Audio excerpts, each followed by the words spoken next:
1996-97 సంవత్సరం నుండి ఆయన ఇదే పాటని ట్యూన్లు మార్చి పాడుతున్నాడు.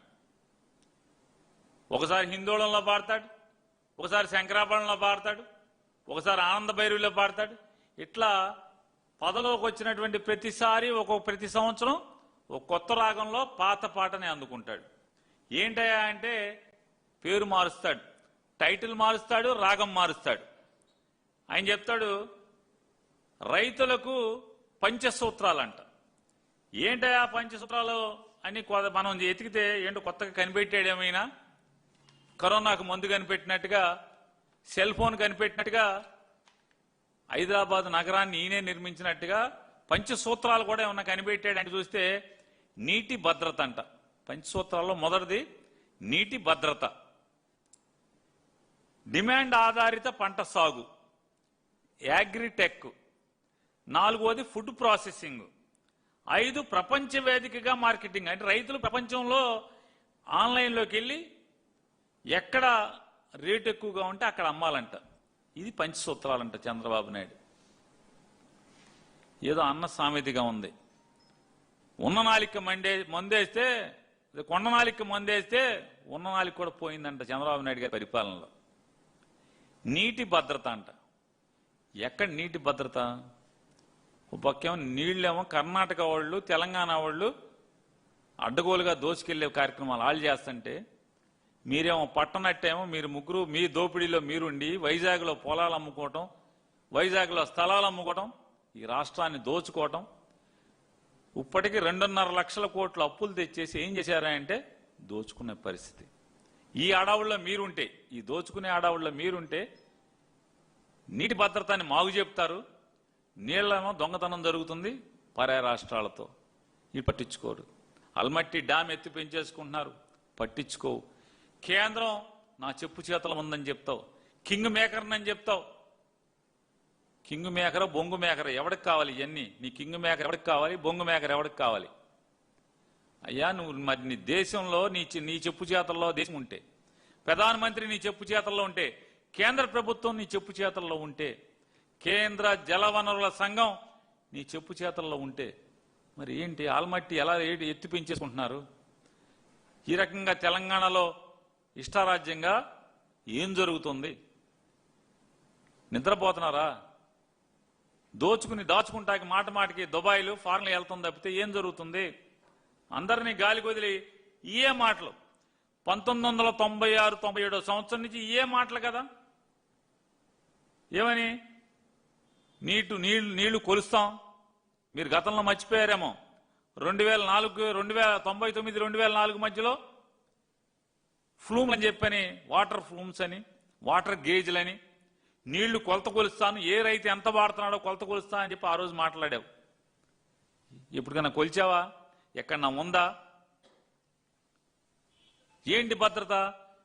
ఏ కాలువల మీద, ఇరిగేషన్ కెనాల్స్ మీద ఎక్కడన్నా ఇరిగేషన్ లస్కర్లు ఎక్కడన్నా ఉన్నారా? ఏఈలు ఉన్నారా? డిఈలు ఉన్నారా? ఎవడున్నాడు? అంత ఇన్ఛార్జీల వ్యవస్థే కదా. డ్యామ్ కంట్రోల్ ఎవడు చేస్తున్నాడు? పర్మనెంట్ ఎంప్లాయీస్ ఎవరన్నా ఉన్నారా? డ్యామ్ కంట్రోల్ చేయడానికి డ్యామ్ రెగ్యులేషన్కి లేదా ప్రాజెక్ట్ రెగ్యులేషన్కి, ఇరిగేషన్ రెగ్యులేషన్ సిస్టంలో ఎవడున్నాడని చెప్తాను. గ్రామ స్థాయిలు అంటే ఒక కెనాల్ కిందకెళ్తే లస్కర్ లేడు. లస్కర్లు ఉన్నారా? లస్కర్ లేడు. లాక్ గుమ్మస్తాలు లేరు లాకుల దగ్గర, లాక్ సూపర్వైజర్ లేరు, ఏఈలు లేరు, 2-3 కాలువలు కలిపి డిఈలు ఈఈలు. నువ్వు నీటి భద్రత గురించి చెప్తావు. ఏంటి భద్రత? మైకుల్లో చెప్తే భద్రత. జనం పిచ్చోళ్ళ, రైతులు పిచ్చోళ్ళ? డిమాండ్ ఆధారిత పంటల సాగు ఈయన చెప్తాడు. నేను నారా చంద్రబాబు నాయుడు గారిని అడుగుతున్నా, నారా చంద్రబాబు నాయుడు గారు నువ్వు గద్దెనెక్కిన దగ్గర నుంచి అది ఏ పంటకి డిమాండ్ ఉంది, ఏ పంటకి రేటు ఉంది? ఒక్క పంటకన్నా రేటు ఉందా అని అడుగుతున్నాను. ఏ పంటకి రేటు ఉంది? ఎవరికి? అలో లక్షణ అంటే ఏడవటమే కదా. ధాన్యం, తుఫాన్ల మీద తుఫాన్లు. అయ్యగారి కాలు ఏదో అండా సామెత అంటారు, కాలు పెట్టిన వేళ విశేషం. గుడ్డొచ్చిన ఏడా బిడ్డొచ్చిన ఏడా అంటారు. ఈయన వచ్చాక అయితే అతివృష్టి లేదా అనావృష్టి ఈ రెండే జరుగుతున్నాయి కదా ఇక్కడ. అయితే ఇతను వచ్చిన తర్వాత నారా చంద్రబాబు నాయుడు గారు కాలు పెట్టి ప్రమాణ స్వీకారం చేసిన తర్వాత 20 మాసాల్లో సుమారుగా 15-16 తుఫాన్ల లేదే డిప్రెషన్ల వాతావరణం ఈ రకంగా రైతులకు వ్యతిరేకంగా 15-16 సార్లు వాతావరణ విపరీతాలు ఏర్పడినాయి. సర్వనాశనమే కదా. కొబ్బరి అల్లాడి అలో లక్షణాన్ని అల్లాడుతున్నారా? నువ్వు చెప్పావు కదా డిమాండ్ ఆధారిత పంటలని. దీనికి డిమాండ్ ఉందా? కొబ్బరి పంట ఏడుస్తున్నారు కదా, ధాన్యం ఊడ్చిన వాళ్ళు ఏడుస్తున్నారు కదా, అరటి చూడండి పశువులు మేస్తున్నాయి. ఏంటిది? అరటి అయిపోయింది. పత్తి తొక్కేస్తున్నారు, తగలబెడుతున్నారు. రైతు ఎంత ఏడుస్తాడు. కడుపున పుట్టినటువంటి బిడ్డని పెంచినట్టుగా పంటను పెంచి దాన్ని కోసి అమ్మకుండా ఈ రకంగా అగ్నికి ఆహుతి చేస్తున్నాడంటే ఎంత శోకం ఉంటుంది ఆ రైతుకి. నీ ఇష్టం ఏ పంట, పొగాకు ఏడుపే కదా రైతులకి, కంది ఏడుపు, మొక్కజొన్న రైతు ఏడుపు, మామిడి ఏడుపు. ఏ రైతు సుఖంగా ఉన్నాడు? ఏ రైతు ఏ పంటకి గిట్టుబాటు ధర వచ్చింది 20 మాసాల్లో అని అడుగుతున్నాను. వేరుశెనగ ఇవాళ ఎంత ఉంది? 5,000, 5,300 క్వింటా. జగన్ ఉండగా 10,000 ఎట్లా అమ్మింది? జగన్మోహన్ రెడ్డి ఉండగా 10,000 పై చిలుకును క్వింటా వేరుశెనగ ఉండటం ఏంటి? ఇవాళ 5,000 చిల్లర ఉండటం ఏంటి? ఏంటి పాపం? పొగాకేంటి పరిస్థితి? పత్తి ఏంటి పరిస్థితి? ధాన్యానికి లేదు, కొబ్బరికి లేదు, కోకోకి లేదు, పత్తికి లేదు, పొగాకు లేదు, అరటికి లేదు, మామిడికి లేదు, ఎండు మిర్చికి లేదు. మళ్ళీ ఏం పంటలు వేస్తారు ఇక్కడ? ఏమైనా అంతరిక్షం నుంచి ఏమైనా కనిపెట్టి తెచ్చావా? డిమాండ్ ఆధారం అంటే ఆంధ్రప్రదేశ్ రాష్ట్రంలో నేను చెప్పిన పంటల కన్నా ఇంకేం పంటలు వేయాలి? పామాయిల్ లేదు. నారా చంద్రబాబు నాయుడు పాదం మోపిన తర్వాత జగన్మోహన్ రెడ్డి గారి ఏలుబడిలో కంటే ఏదైనా పడిపోవటమే కదా తప్పితే రేటు, పలానా పంటకి రేటు ఉందని మీరు చెప్పండి. చంద్రబాబు నాయుడు గారు మీరు చెప్పు, పలానా పంటకి నా ప్రభుత్వంలో రేటు ఉంది. జగన్మోహన్ రెడ్డి కన్నా కూడా రూపాయి లేదా ఒక పైసా లేదా ఒక రూపాయి ఎక్కువ రేటే ఇప్పించానని ఎక్కడ ఒక్క మాట చెప్పండి. ఒక్క పంటకి.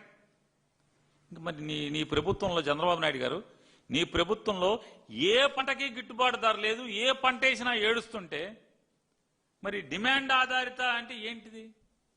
అగ్రిటెక్. ఏంటి అగ్రిటెక్? జగన్మోహన్ రెడ్డి గారు ఉండగా 2,500 ధాన్యం వరి కోత మిషన్లు గంటకి 2,500 వచ్చేది.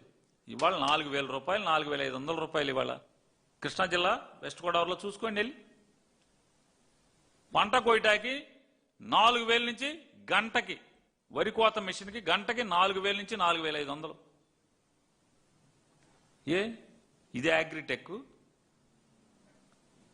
ఈయనేం చెప్తాడంటే ఈయన కొత్తగా కనిపెడతాడంట వ్యవసాయంలో యంత్రాలని.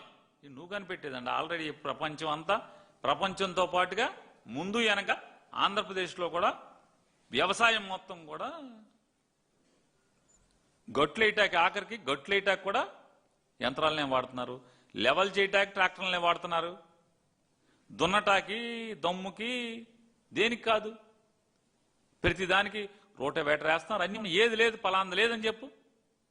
ఊడుపుకి యంత్రాలు ఉన్నాయి అంటే ట్రాన్స్ప్లాంటేషన్కి, నారుమళ్ళు పోయటాకి, కలుపుకి యంత్రాలు వచ్చినాయి.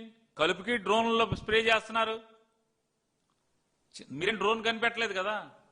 డ్రోన్ అప్పటికే మీరు వచ్చేప్పటికే, మీరు ఎక్కి ప్రమాణ స్వీకారం చేసేప్పటికే డ్రోన్తో పిచికారీ చేస్తున్నారు కదా. ఎక్కడ లేదు, ఏమి లేదు. కోత కూడా మిషన్లు ఎప్పటి నుంచో ఉన్నాయి కదా.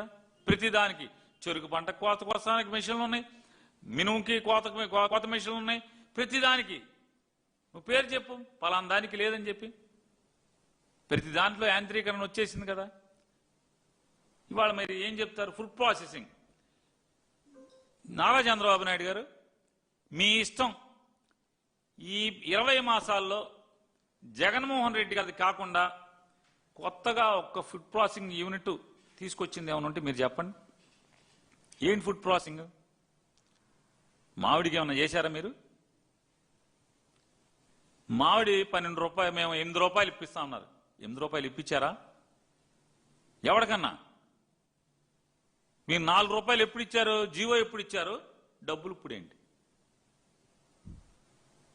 మే మాసంలోనేమో అడావుడిగా కేబినెట్ తీర్మానం చేసి జీవో అంటారా? నవంబర్కి వచ్చాక డబ్బులు వేస్తారా?